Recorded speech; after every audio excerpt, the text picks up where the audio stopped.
بسم اللہ الرحمن الرحیم۔ ایک بھی مقام یقین مل جائے تو آپ کی زندگی بدل جائے گی۔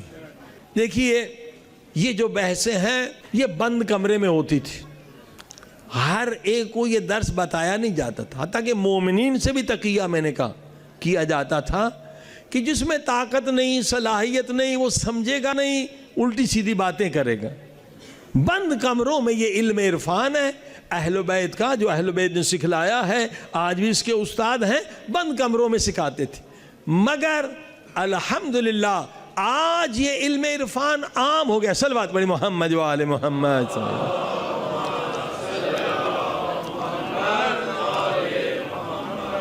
آیت اللہ حسن زادہ عاملی کے شاگرد ہیں، زندہ ہیں، اللہ انہیں عمر طولانی عطا فرمائے۔ آیت اللہ احدی اس ماہ مبارک رمضان میں جو گزرا ہے، پورا ماہ مبارک رمضان درس دیا ہے۔ البتہ وہ درس ایتا، جیسے یہ واٹس ایپ کی طرح ایک ایتا ایرانیوں نے بنایا ہے، اس میں موجود ہیں 20 یا 25 درس دیے ہیں کہ برزخی آنکھ آپ کی کیسے کھلے، لکھے ہوئے ہیں، آپ اس کو گوگل میں ٹرانسلیٹ کر لیں، اردو انگلش میں آپ کو سمجھ میں آ جائے گا۔ انہوں نے کہا یہ درس پہلے عام نہیں ہوتے تھے، خاص شاگردوں کو ہم سکھاتے تھے، مگر کیونکہ اس وقت انٹرنیٹ کی وجہ سے جھوٹے پیر بہت پیدا ہو گئے ہیں، جھوٹا عرفان بہت پیدا ہو گیا ہے، اور وہ لوگوں کو، جوانوں کو گمراہ کر رہے ہیں، پیری مریدی بنانے والے۔ عرفان یہ نہیں ہے کہ لوگوں کو مرید بناؤ۔ عرفان کی تعریف ہمارے استاد حضرت آیت اللہ حسن زادہ عاملی فرماتے ہیں، عرفان کیا ہے؟ از خدا جز خدا چیزی مخوا۔ ایک جملے میں عرفان بتلا دیا، یعنی خدا سے، خدا کے سوا کسی اور چیز کا سوال نہ کر۔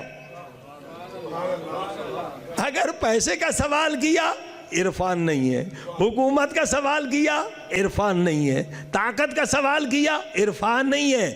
خدا سے، خدا کے سوا کسی اور چیز کا سوال نہ کر۔ خدا مجھے اپنی محبت دے، خدا مجھے اپنی معرفت دے، خدا جو تیرے محبوب ہیں ان کی محبت دے۔ صلوات پڑھے محمد۔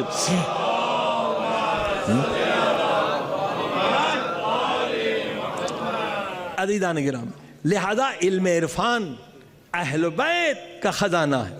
ہمارے ایسے علماء گزرے ہیں جن کی چشم برزخی کھلی ہوئی تھی۔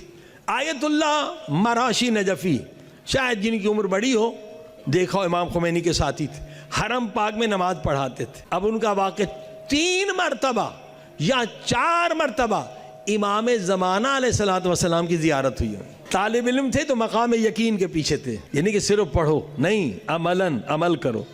مسجد سہلا میں 40 نکالا، یہ آخری دن تھا کہ امام کی زیارت ہونی تھی۔ ادھر کوئی دشمن اہل بیت نے کہا آج طالب علم ملا ہے، اس کو قتل کرتے ہیں۔ یہ عبادت میں مشغول تھے، ادھر سے چند دشمن اہل بیت چاقو لے کر، خنجر لے کر اس پہ حملہ آور ہوئے۔ طالب علم تھے نجف میں، ادھر انہوں نے حملہ کیا۔ آیت اللہ مراشی نجفی نے کہا یا صاحب الزمان ادرکنی۔ اچانک مولا کا نور چمکا اور مولا نے ایک للکار دی، وہ سارے ظالم بے ہوش ہو کے گر گئے۔ صلوات پڑھو۔ ایک مرتبہ زیارت۔ دوسری مرتبہ امام زمانہ کی زیارت ہوئی، حضرت محمد کی زیارت ہے، امام زادہ ہے۔ وہاں جا رہے تھے، راستہ بھٹک گیا، یہ دعا پڑھی الہی عظم البلا، مولا امام زمانہ راستہ بھٹک گیا ہوں، بھوکے پیاس سے تھے، شدت پیاس سے گر گئے۔ جب آنکھ کھولی تو امام زمانہ کی گود میں تھے۔ یہ وہ ہستی ہے، یہ مقام یقین ہے۔ امام زمانہ نے پانی پلایا۔ آیت اللہ مراشی نجفی کی زندگی میں ایسا میں نے پانی نہیں پیا۔ بھائی یقین یہ کہ دنیا میں جنت کی چیزیں آپ کھائیں، مریم کے لیے صرف نہیں ہے، ہر مومن مومنہ کے لیے۔ ہم ساری توجہ ہماری کدھر ہے؟ پیسے کی طرف، دنیا کی طرف، مقام کی طرف۔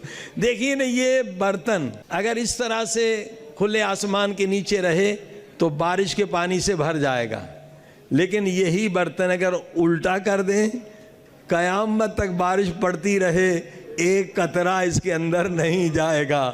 ہمارا دل خاک کی طرف ہے، دنیا کی طرف ہے، شہوات کی طرف ہے، ہم ان چیزوں سے محروم ہیں۔ صلوات پڑھیے محمد وال۔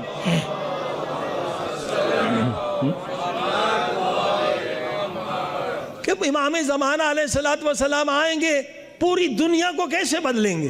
اس وقت پوری دنیا نہیں تو 90% لوگ عاشق مال ہیں، عاشق دنیا ہیں، عاشق ریاست ہیں، عاشق شہوات ہیں۔ مولا اتنا علم دیں گے، انسان کی عقل معراج پر پہنچے گی، انسان کہے گا سونے اور پتھر میں کوئی فرق نہیں ہے، نہ سونا مجھے قبر میں عذاب سے بچا سکتا ہے، نہ پتھر بچا سکتا ہے، اگر بچائے گا تو خدا بچائے گا یا اہل بیت بچائیں گے۔ صلوات پڑھے محمد۔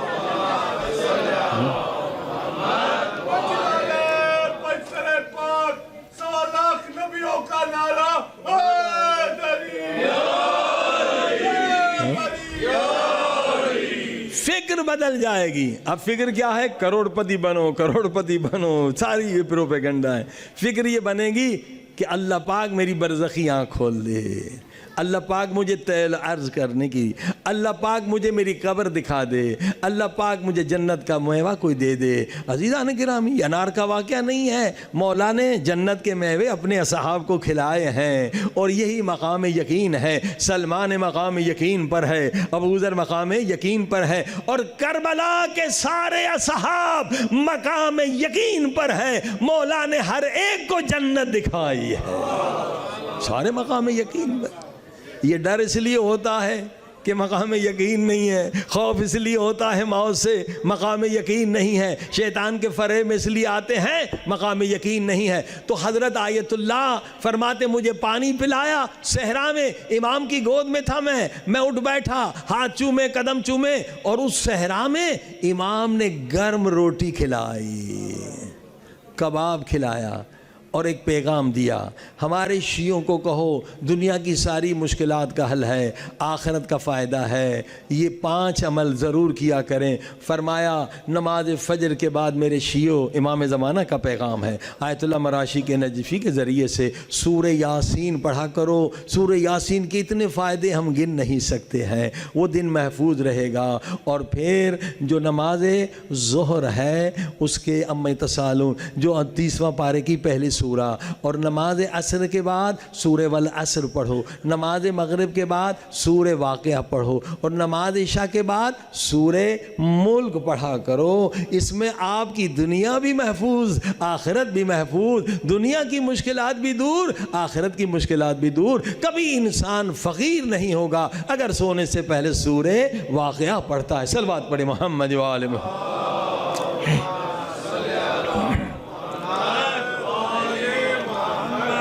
اب آیت اللہ مراشی نجفی کی برزخی آنکھ کا واقعہ حضرت آیت اللہ ہدی بتاتے ہیں۔ سب سے پہلے حرم میں آتے تھے، 100 سال 90 سال کے قریب عمر تھی پہلے اس بڑھاپے میں۔ تو ایک سپاہی تھا، یہ شاہ کا زمانہ تھا، وہ رشوت خور تھا مگر نمازی تھا۔ وہ کہتے ہیں نماز جو ہے نا گناہوں سے بچا لیتی۔ تو اس سپاہی پر غسل واجب ہو گیا، پیسے نہیں تھے کہ جائے حمام میں غسل اتارے نماز فجر کے لیے، تو کہ کیا کروں؟ ایک بیچارے ٹیکسی والے کو خامخواہ پکڑا ہے اور اس کے تجھ پہ جرمانہ ہے تاکہ اس سے رشوت لے۔ اس سے 5000 رشوت لیے اور جا کے غسل اتارا اور آیا حرم میں نماز پڑھنے کے لیے۔ اب یہ سپاہی بھی آ رہا ہے، ادھر آیت اللہ مراشی نجفی سلام کیا، قبلہ سلام۔ اس نے کہا سپاہی صاحب یہ 5000 جو رشوت کے پیسے سے غسل کیا ہے یہ غسل نہیں اترا ہے، یہ 5000 لو دوبارہ غسل کرو۔ صلوات پڑھ دے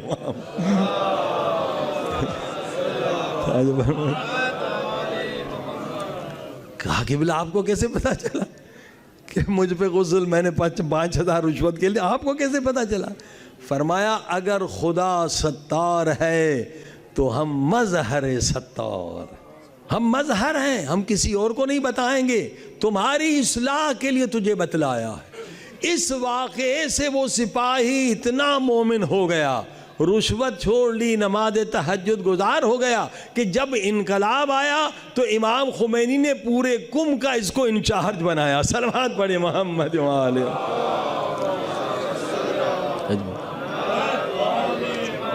بس عزیزان کرام، برزخی آنکھ کیسے کھلے؟ حضرت آیت اللہ احدی ایک آیت بتلاتے ہیں جو ہم سال میں ایک مرتبہ ضرور پڑھتے ہیں. وہ کیا ہے؟ جوشن کبیر کی آیت. فرمایا اسے 100 مرتبہ پڑھیں 40 دن تو آپ کی برزخی آنکھ کھل جائے گی. مگر ابھی آپ نے سنا کہ گناہ اگر باقی ہے تو نہیں کھلے گی، گناہ سے توبہ واجب ہے. آیت بہت زبردست ہے اور آقا نے اسی رمضان میں یہ اوپن درس دیا، ورنہ یہ بند کمرے میں ہوتا ہے، خصوصی مجتہدوں فلسفے میں، مجتہدوں فقہ میں عوام کو یہ درس نہیں دیتے ہیں. کہا کیونکہ اس وقت ضرورت ہے، جھوٹے پیر بن گئے ہیں، وہ دھندا کرنا چاہتے ہیں جوانوں کو، اس لیے میں یہ عام کر رہا ہوں، وقت کی ضرورت ہے، ورنہ یہ درس عام نہیں ہوتے. ہم پڑھتے ہیں مگر ہمیں پتہ نہیں کس آیت کا کیا فائدہ. غالباً 13ویں ہے یا آگے پیچھے 12ویں آیت. یا علام الغیوب، یہ جوشن کبیر، خدا تو غیب کا جاننے والا ہے. یا غفار الذنوب، اے گناہوں کو معاف کرنے والا. یا ستار العیوب، اے عیبوں کو چھپانے والا. یا مغلب القلوب، اے دلوں کو دین پہ مستحکم کرنے والا. یا منور القلوب، اے دلوں کو نورانی بنانے والا. یا طبیب القلوب، اے دلوں کو ٹھیک کرنے والا، ایک دلوں کے ڈاکٹر. ہاں. یا منفس الغموم، یہ پورا ٹکڑا جو ہے 13 یا 12 علام الغیوب سے دیکھ لیں. اسے 100 مرتبہ پڑھے 40 دن تو اللہ پاک آپ کی برزخی آنکھ کھول دے گا. جب برزخی آنکھ کھل گئی تو اب گناہ سے بچنا آسان ہو جائے گا. شیطان آپ کو شکست نہیں دے سکے گا، آپ شیطان کو شکست دے دیں گے. صلوات پڑھے محمد وآلہ.